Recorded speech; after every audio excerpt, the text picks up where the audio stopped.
Yes.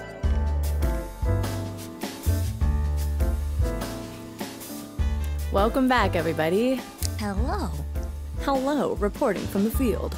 Don't know what that means. Reporting for the field. This is Alyssa Rosano. And what the hell is going on?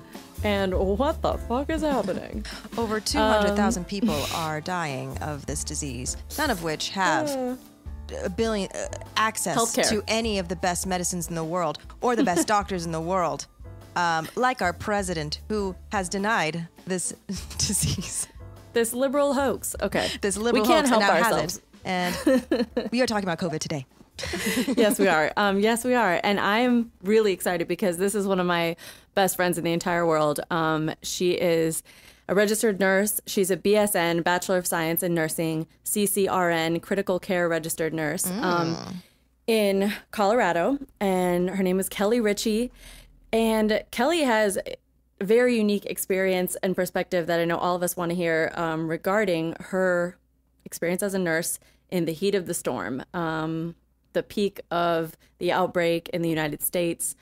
I don't want to give too much away, but I kind of just did. But just welcome her on, her expertise. And actually, you know, I know a lot of us we're all seeing the news. We all talk to our friends and family, but very few of us are actual nurses in the middle of it. And I had personally so many questions for her, like what it actually looks like in the room, who's being brought in, what are you seeing? So it's a really interesting conversation. Hope you guys enjoy. Hi, Kelly. Welcome to the pod. Thanks for having me. I'm really excited to be here. Thank you so much for being here. We're so lucky, like, that you have like time to talk to us, and that, you know, you're in Molly's life and now mine, that you can like share and impart this wisdom, because like, I mean, I have tons of questions, but I'm sure like everybody in the world does, because this is so prevalent. I know. And just like we're all seeing the news and we've all been on the outside of it, but when it comes down to actually being in the room with these people that are being brought into the hospital, it's like when you were first there, I was just like, wait, I don't know I had so many random questions for you, just because I can't even imagine what your day-to-day would look like. And we're going to dive into that. But just as a quick little teaser for the listeners, what is this SOS moment that we are discussing? Yeah, so my SOS moment was definitely, you know, getting called out to help in New Jersey during the height of the pandemic.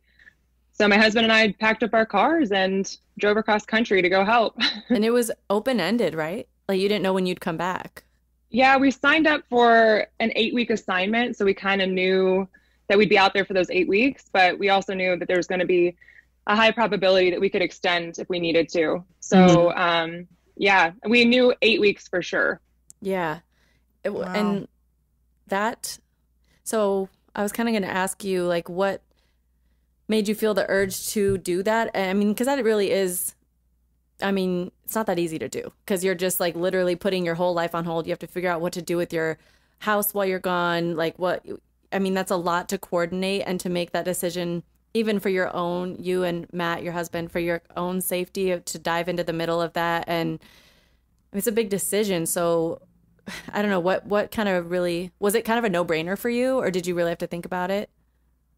Yeah, so you know that I've travel nursed before, and so that made the decision a little bit easier, because it was another assignment for me, but I knew it was going to have a much higher stake. But yeah, we kind of made the decision on a whim. I was kind of in between jobs, and it just lined up perfectly. I was actually going to a surgical side of nursing where when that was happening, they shut down, like they didn't need elective surgery. So I was getting ready to start this new position, but they didn't really need me. So I was like, okay, well, you know, there are people everywhere dying that need us. So I started researching. It was so easy. I mean, people are basically recruiting you to go out there. Yeah. I went through an agency called Fast Staff, and they just, it takes like a couple of weeks really to log you, like sign on, you do some tests, and then you're out there. That's like the need that they needed in New Jersey and New York, anywhere. There's a lot of places that needed us. Was yours, the hospital you were at, that was one of the main hubs at the time in the country, right? Oh, wow. Yeah. Yep. So New York was hit first, and then obviously New Jersey, just being so close to it. A lot of those workers come from New Jersey into New York, and they commute back and forth. And so we had a huge influx when I got there. It was funny, like right when I got there was kind of when like we opened an entire unit. And so we just saw it from the beginning where there was like 4 patients, and we just filled the entire unit within that first, I want to say, week and a half that we were there. Wow. And yeah, the emergency department was like inundated with patients. Like we had nowhere to put them. So yeah, it was a wild experience. I mean, like, but like when you're kind of preparing yourself to going, like, were you feeling like a kind of a sense of dread of just like, of not knowing like how much you could give as far as like, you know, did you have like maybe a limit in your head of just like what you can undertake when you're about to basically go to the front lines of this thing? Yeah. You know, I didn't really have a whole lot of time to think about that. And I've worked in critical care for the past 7 years. And so I've seen a lot. Mm-hmm. And you kind of learn to like compartmentalize like your emotions. And so I think I was just kind of like pushing everything aside, and I was just like, these people need help. We're going to go. Yeah. Worked out for us. But yeah, I mean, getting out there, it was definitely more emotional than I thought it would ever be. Yeah. Definitely one of the hardest things I've done in my nursing career, but I'm such like an interested person. I kind of felt like it was like calling me to go out there. I kind of wanted to see what that meant to be on the front lines and to be helping out there too. So I think that's a big reason why I was drawn to it. So when you got there, and as it started, you said within that first like week and a half, and it started to get insane and you guys were beyond capacity, what does that look like in your day? Like you show up, and then are you just like handed person after person after person, or like what was it looking like for you when you'd go in for work?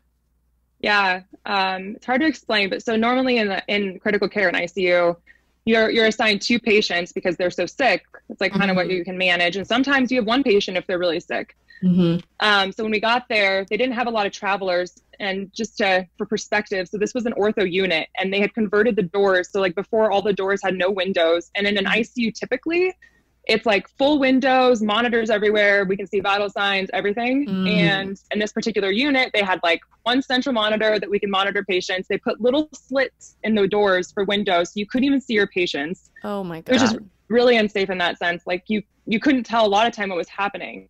And so I remember when we first arrived, the other thing too is like in these kind of situations, there's zero orientation. You literally they just need bodies to take care of people. Yeah. So we show up, and there's like, I want to say maybe 3 or 4 other travelers there. And the unit, I remember when we first got there, we were just kind of getting oriented to the hospital, and there were only 4 patients on the unit. And that was during the day. And we were coming back that night to work. We were working night shift on this assignment. And by that night, I think they had already had an extra 5 or 6 ICU admissions. And then throughout the night, we like filled, the unit was divided into 2. I think it had about 12 beds on either side. We completely filled the first half of that ICU, and there were only 4 nurses there or less. I don't even remember. God. So we each had 4 ICU patients, which is unheard of. And like trying to monitor these people, and they were so sick, and try to figure out, we had to intubate them, we had to put them, meaning like we just didn't have the manpower for it. Like there's no way, like all of us on the unit would be in one room trying to turn these patients on their stomachs to help with their breathing while they are intubated, you know, and then there's patients outside who are crashing, and we have no idea it's happening. So it was like, oh my gosh. Yeah. The first like 2 or 3 weeks were like this, until we kind of learned the system, and we got a team together to help with these things.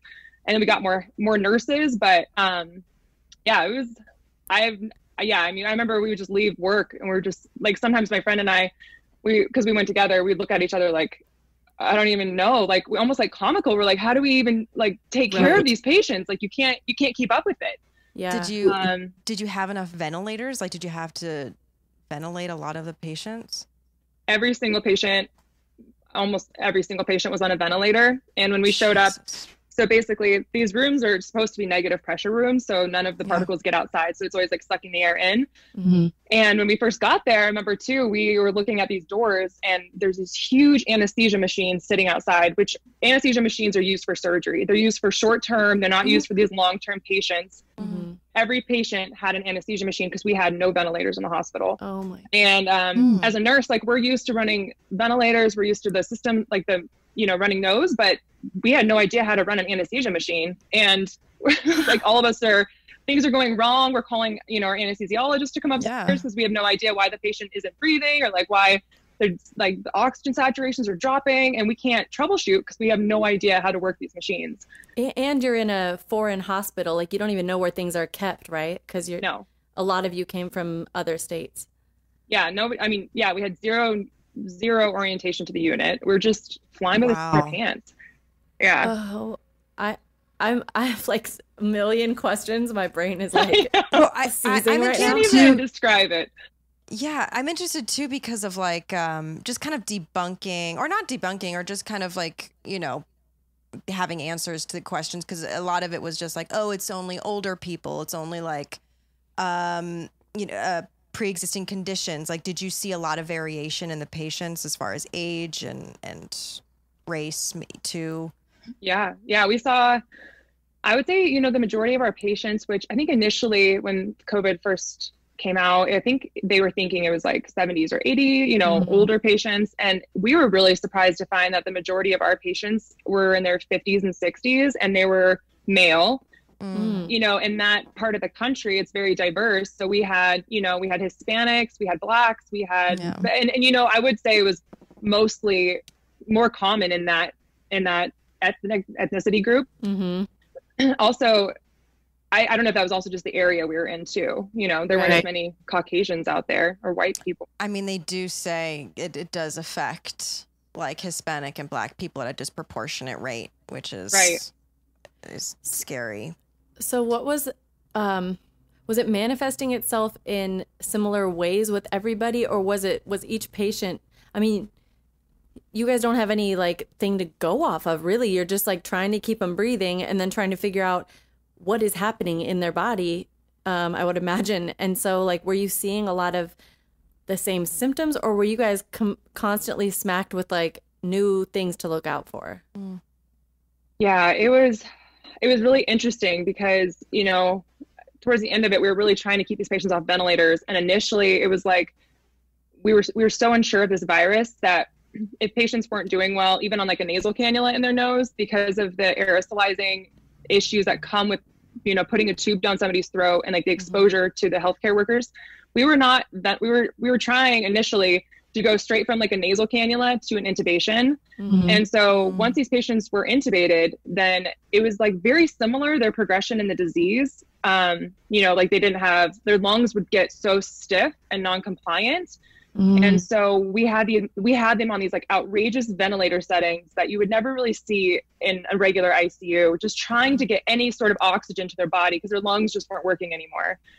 From that, we just saw the rest of, you know, that's just what happens. If your body doesn't get oxygen, the rest of your organs fail. So then, you know, they go into kidney failure, their livers, they would have GI bleeds, they would have brain bleeds. We saw everything. And then the other thing with these patients, which was so interesting, which, you know, I don't know, it was just, they would have these super crazy high fevers, like up to like, sometimes, I mean, I think I saw one as high as like 106 degrees. And then they would just, when it would break, they would shoot down to like 96 degrees, which is so labile. And their blood pressures were just all over. Like you just couldn't keep up with them. Like they're the sickest patients I've ever seen. And so, but it was very interesting. Like a lot of them kind of stuck on the same like trajectory. Like once you saw it happening, you're like, oh, this is happening. Like you kind of figured it out. But yeah, they all went into organ failure, most of them. Did you, at some point? Was it a thing of, you were just losing people, kind of like hemorrhaging, like you're just losing patients until you guys had enough equipment or figured something out? Like, was there a period of time where you were like, I guess they're all showing the same symptoms, I can predict what's going to happen, but I can't stop it? Like, were you just feeling like... You kind of felt helpless in a lot of ways because what these patients really needed was they needed to be on dialysis, like a continuous dialysis machine. And normally in a normal ICU with enough equipment, that's what they would be on, and that's what we'd put them on. We didn't have the manpower, one, to do that for these patients, and two, we didn't have the machines for it. And so at that point, your kidneys fail and the rest of your organs fail, and you can't, like, at that point it's just futile. Like, you can't do anything else for these patients. And so a lot of it, I felt like we were trying our best to keep these patients alive, but we just didn't have the resources to do it. And that was, I think, and I'm like, maybe these patients would have had better outcomes had we had those resources, but we just didn't. Yeah. And I'm sure a lot of people felt that way. What was PPE like for you? Did you feel safe? Yeah. So kind of crazy actually. So before I left, I was working at a hospital in Colorado before we went out there. And the PPE situation here in Colorado was so crazy. Like they were just basically the hospital I was at was like hoarding PPE. Like we didn't use what you should be using with these patients is an N95. I don't know if you guys have heard of those during all this talk. So, but they weren't giving us those initially. They were just giving us a regular surgical mask to go in and care for these patients. And then we would have face shields, which is fine. We'd wipe those off, and then we'd have the gown, and we'd be sharing the gown between nurses for like one patient. We wouldn't have like a new gown, which you should have, we'd be like wiping it down as much as we could. So our hospital here was being really stingy because they were thinking that maybe we would run out, which I understand. But then we didn't have the influx of patients like they did in New Jersey and New York. We go to New York and New Jersey, and we had more PPE than like I felt so protected there. Yeah, we had good every day. Like there was a couple days where we had to share gowns, but every day we had new PPE, we had new N95s. We would like kind of save them, in case like we didn't have them. But yeah, no, they really did protect us.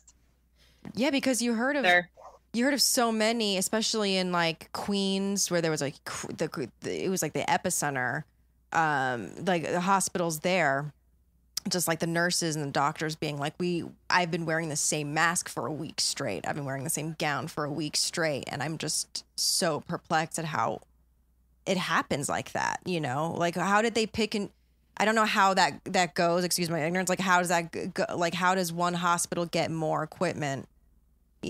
And especially because, And I don't know. I think we were getting donations from people in the area, maybe. I'm not sure, honestly, how we got it. I mean, security was holding it pretty tight. Like we would have to call them in the morning to get more. We couldn't just go and pick it up ourselves. Right. They were definitely managing it. And I know that New York, I mean, maybe they were just going through more nurses, more patients because this was a smaller hospital. So maybe that's why they just didn't have as much.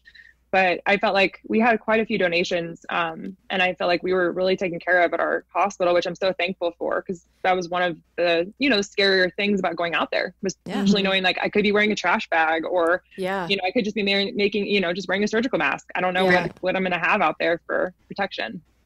So, and you kind of mentioned like maybe the community donated to the hospital, you don't know, but that made me think of the community that you were living in, because a lot of you just came from your own hospitals, you're planted into a new community in the midst of the peak of everybody's fear. No one knows what's going on. I mean, you guys don't know what's going on, let alone like the public. And so there's a lot of just fear brings out the worst in people. And I'm just curious of how you and your fellow travel nurses at that time were received in that community, because I mean, that was the peak of like, literally, we didn't even know, can you touch people? How to, people are hyper scared. Yeah. So we, obviously, my good friend Megan, your good friend Megan, we had kind of New Jersey was appealing to us because our friend Megan moved from New Jersey when this was all happening to her house in Breckenridge, Colorado, to get out of it. And so her apartment had just been sitting empty out there in New Jersey. And so one of the appeals to going and helping in this particular area, we're like, well, we don't have to worry about a place to live. Like, that was a whole other stress of the situation. So we got to her, Matt and I were driving with our dog across the country, and we're 2 hours. Our whole plan was like to stay in their apartment for the time being, and have like a cozy place to stay, because we visited there many times. And we're 2 hours outside of New Jersey. And my friend calls me and she's like, hey, we're having some issues. She lives in one of those brownstone apartments. And so you do have to share the main entrance way. You share the same stairwell to get up, but she was on the second floor. But she had not told the people in her building, and she did it out of courtesy to let them know we were going to be staying there. And basically they just shut us down, and we're like, no, like we cannot have nurses here. Like we can't, we can't expose people in our apartment complex. And they essentially said that we couldn't stay there. So 2 hours out, 2 hours away, 30 hours across the country. We're like, oh shit. Like, what? Well, I don't know. We'll figure something out. So Matt and I are just like, it's dark. It's actually raining. I remember oh my God. Find an Airbnb, and my friend's flying in that night. We're picking her up from the airport with her dog, and we're like, okay, well, we'll figure something out, and it turned out fine. And the whole thing, we like tried to, we wrote letters to their apartment complex to try to let us stay there. We were to like let them know that we would be extra careful. And it wasn't even until like we were going to be staying there that they actually were starting to take precautions, and they would like they would put, you know, hand sanitizer outside and gloves and things like that. But they weren't even doing any of that until we, you know, potentially we're going to live there. So, you know, we weren't taken well from them, but it turned out, you know, I mean, I told you, like, after that, we found another Airbnb to stay at, and the community, after that whole kind of negativity happened, the community in Hoboken was like unlike any other. The family that we basically rented an Airbnb above, like, it was like a duplex, and the family next door, just like the most hospitable people, and they told their neighbors we were there, and like there would be kids like writing like heroes and all these things on the chalk outside, with chalk out on our sidewalks when we go to work. We had people would leave us gifts all the time, like cupcakes, cookies, like I mean, after that, like, it was just so amazing how well Hoboken treated us. I had the best experience because of them, for sure.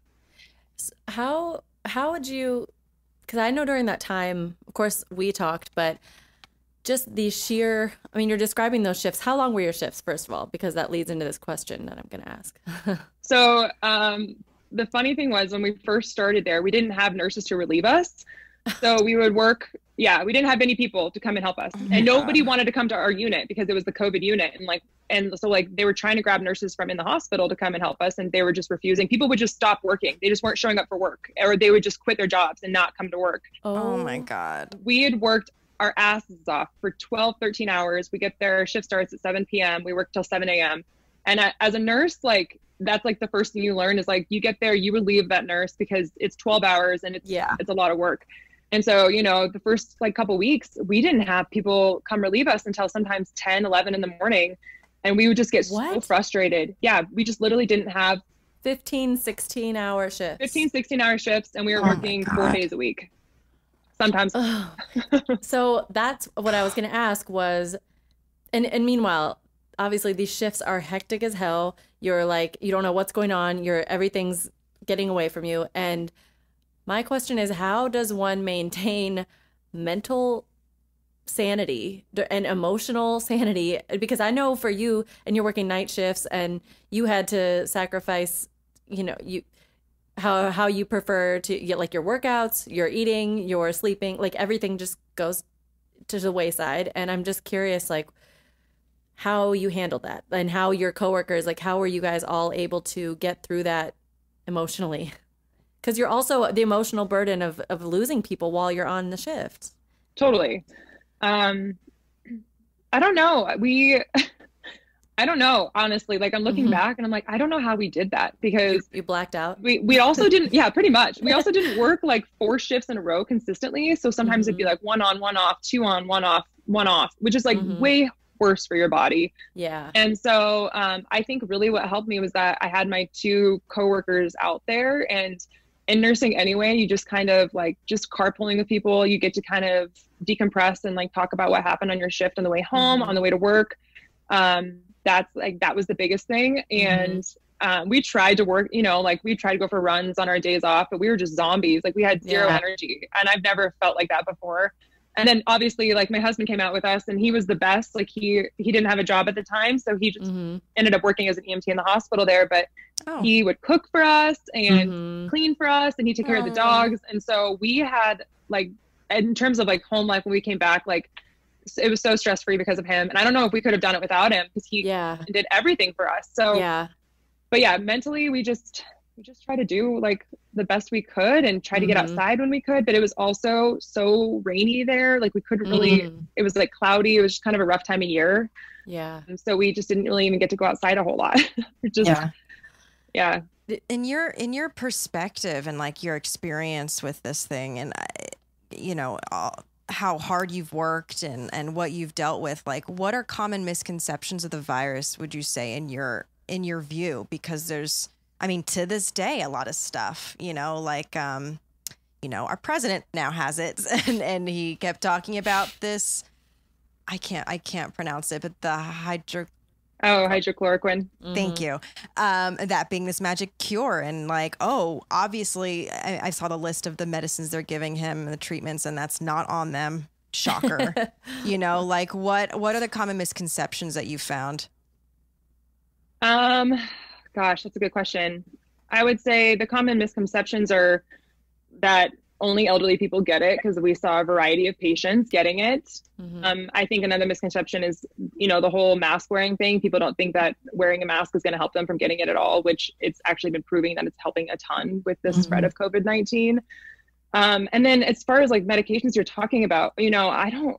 I haven't been in it. I started right when it was in the height of it all. So I don't know what's really happening now and what's been working, but I know that the trials from hydrochloroquine, I forget, we were also doing this antiviral drug we were using, which was like a drip. I don't even remember what it was. And then we were using this like chemo drug on some patients. But I just feel like, I don't know necessarily. I kind of feel like if you get it and it's really bad, like it's hard to come back from it. And I don't even know if there's any drugs or anything like that that can really make it better, Yeah. Yeah. So I don't know. I feel like those are some of the misconceptions of it for me. I'm curious, like, aside from what we all are told, and of course, number one, wear a mask, but with your knowledge that you have, what are some recommendations for the average American today when it comes to protecting ourselves day to day, aside from mask? Or is it just all the things we've been hearing and nothing more? Hand sanitizer, masks, but are there any things that you've learned from your experience that actually are really beneficial that most people don't know?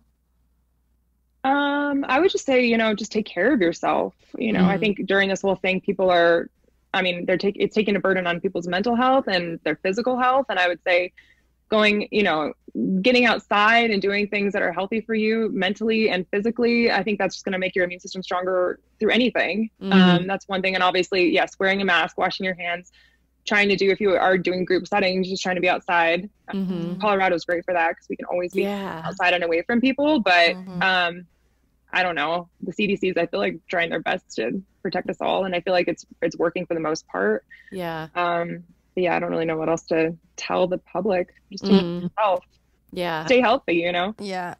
Like, how do you feel? I brought it up before, and it's just been on my mind the past few days about, like, with the president and like the super spreading event that happened last weekend at the Rose Garden. Like, how do you feel about that whole thing? Like, do you like, is there enough, like, what more can leadership be doing basically to make sure that we are doing what we can? Because I feel like there's just so much back and forth, and like I feel like I think at one point of the debate he defended Fauci, but he's also he denounces what Fauci tries to tell us. So it's so confusing, and I don't know, in your perspective, if like what more could they be doing? I just think in general, it is up to each individual state how we treat COVID. And I just think if the president was just more like aggressive in treating it, I think this could have all been prevented. If we could have shut down borders, if we could have just said, everybody's wearing a mask, things are shut down. Like if we could have just been all unity on one, it doesn't have to be state by state, but just as like a country, as a nation, to stop this thing. I feel like that would have been a way better way to stop the spread. And I just don't think that, I think even for me, like for driving across from New Jersey to Colorado, each state was so different. And I was so shocked because in New Jersey, we were just wearing masks everywhere, and, we weren't going outside. Everything was closed down. And then you just go, to Ohio and people aren't wearing masks, and like, it's just different, like state to state.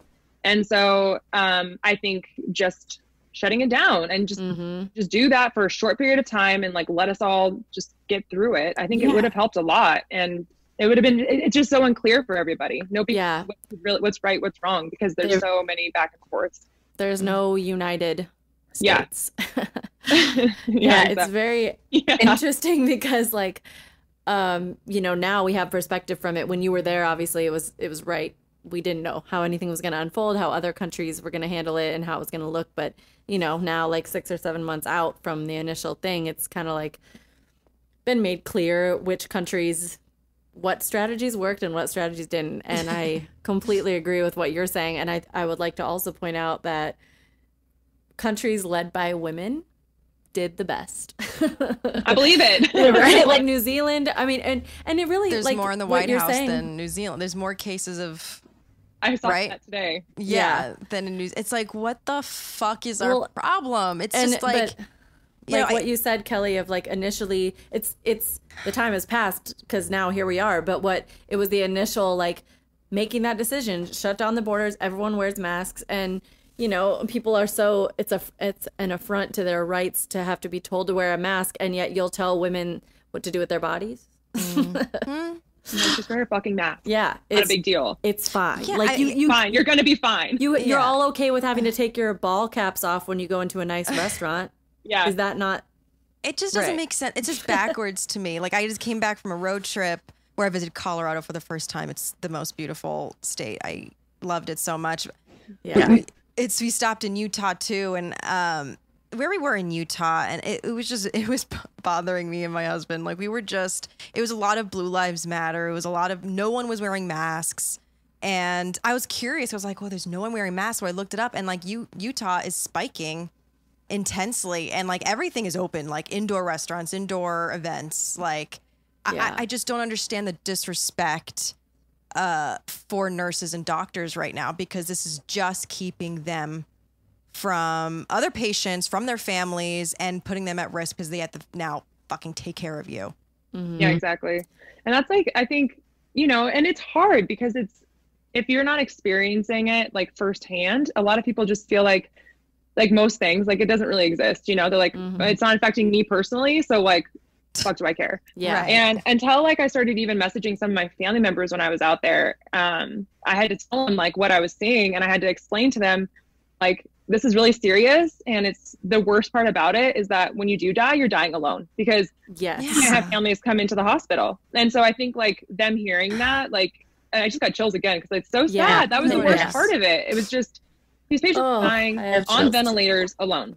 Yeah. So I think when you kind of scare that into them, somebody who has a firsthand account, they're like, oh shit, So my family's been really good, but like, you go out other places and people are skeptical of it or just think it's a fucking hoax or political. Yeah. And I'm like, I just want you guys to have a day in like in the shoes of a nurse and just see like what we went through and still are going through, like, I mean, it's down a lot, but like, this is the fall. This could happen again. It could spike again, and we could be in the same situation we were just a few months ago. Yeah.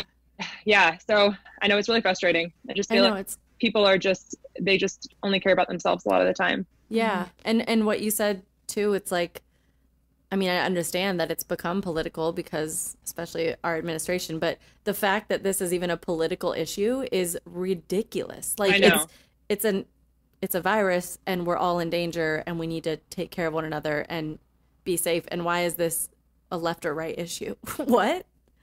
It's just bringing it about yourself, like making it about yourself, Yeah. Yeah. So. Kelly, like, I'm how like, pro-life can you be? I'm just so fucking angry. I don't understand any of it. But so frustrated. I have so much respect for you, and thank you for your service. Like, thank you. There needs to be more Kellys in the world. I know. There's a lot of nurses out there doing the same thing. Yeah.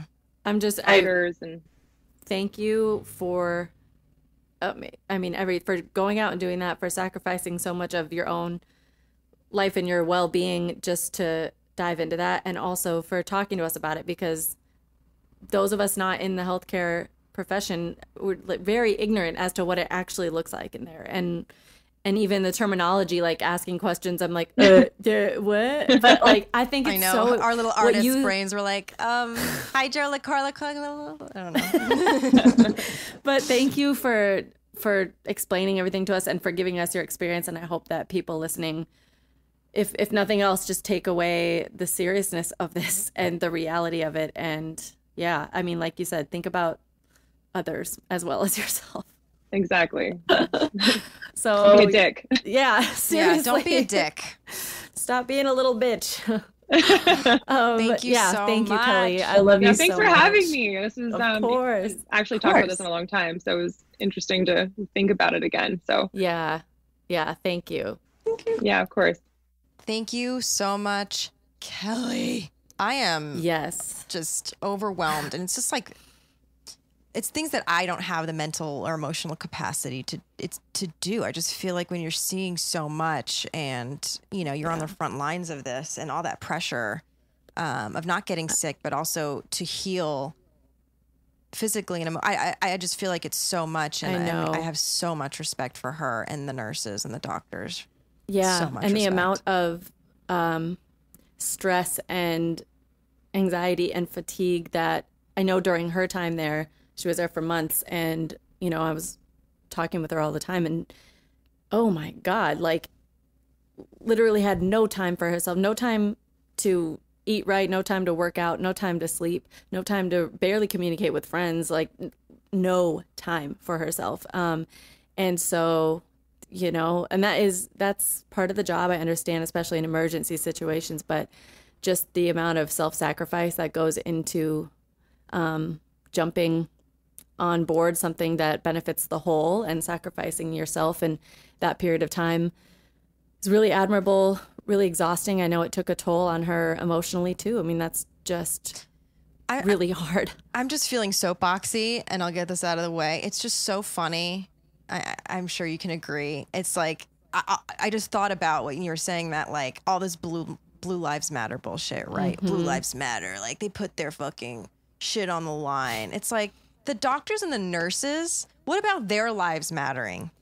Right. You idiots who are super spreading at these rallies. You idiots. I know. Well, and the whole thing with putting calling them at anything risk, like people like Kelly at risk. What about their lives mattering? White lives? No, that's white lives matter. 'Cause I was trying to say like a white coat. Like, oh my God.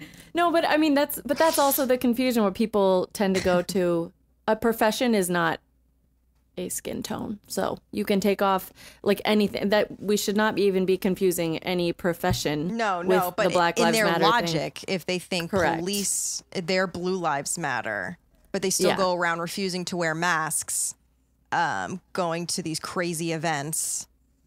Right. And not giving a fuck and calling it a liberal hoax. What about the doctors that are saving your fucking life? What about their life? If it by your logic of professions having lives, you know. And whatever. Kelly, while she was there, I remember, I mean, I think she had been there like a week or two when I was talking to her at this point and asking her about PPE and like ventilators, all the equipment that they didn't have. And she was at one of the hospitals, one of the main hubs in the country at that time. And, you know, she was telling me how short they were on all this equipment. And then just a week or two ago, to see a little clip of Trump, which I've seen throughout, but just him being like, we were never short on equipment. We always had this for everybody. I'm like, excuse me, sir. What? Like, it's widely internationally there were known tons that we were of nurses and doctors like making videos being my hospital, we are so underprepared. Yeah. Nobody was. And then we had other countries shipping us materials. So it's like, I don't know. Forget it. It's a mess. But before we jump into the charity, I do want to plug Kelly's Instagram. It is at gub_step. So at GUBB_step, STEP, like dubstep. Get it? Send her some love. But she is also, I mean, she's always camping and backpacking and rock climbing and biking. And if you want some beautiful Colorado nature photos and videos, check it out. I love Colorado. I just went there for the first time. Oh, fucking I'm beautiful. going in a couple weeks. I'm so excited. I love it. Okay, so speaking of, our charity nonprofit today is the Center for Improving Value in Healthcare. It's set up in Denver, Colorado. And it's a Denver, Colorado-based nonprofit that strives to empower individuals, communities, and organizations through collaborative support services and healthcare information to advance the triple aim of better health, better care, and lower costs for all Coloradans. In 2009, CIVHC began as a conventing of diverse stakeholders committed to changing the way care is paid for and delivered. Through work groups and task forces, CIVHC cultivated relationships with like-minded partners that continue to make improvements throughout the state. Community engagement is integral, right? That's how you pronounce that? Integral, I think. God. To CIVHC's philosophy. God, I can't read. And core work. They hold a broad view of what makes up a community and feel that only through partnerships and collaborations will we successfully affect change. So to learn more, go to CIVHC.org. Yes. I support that. Yeah. I would love nothing more than for all of you to follow us on Instagram and Twitter at the SOS Pod. Subscribe and review us. We have a YouTube now, SOS with Molly and Alyssa. Subscribe and review on iTunes, Spotify, Google, everywhere you can download and stream podcasts. Honestly, leaving a rating with the little 5-star ratings or leaving a actual written review helps massively in the algorithm of getting us discovered by other listeners. So please do that. If any of our episodes strike a chord with you or relate to somebody in your life, please pass it on to any friends or family that you think would be interested. Really trying to grow this for ourselves. And Alyssa and I are still in our first year. It's really fun. We're learning a lot and you guys can help us grow. So please do. Here's to turning meltdowns into magic.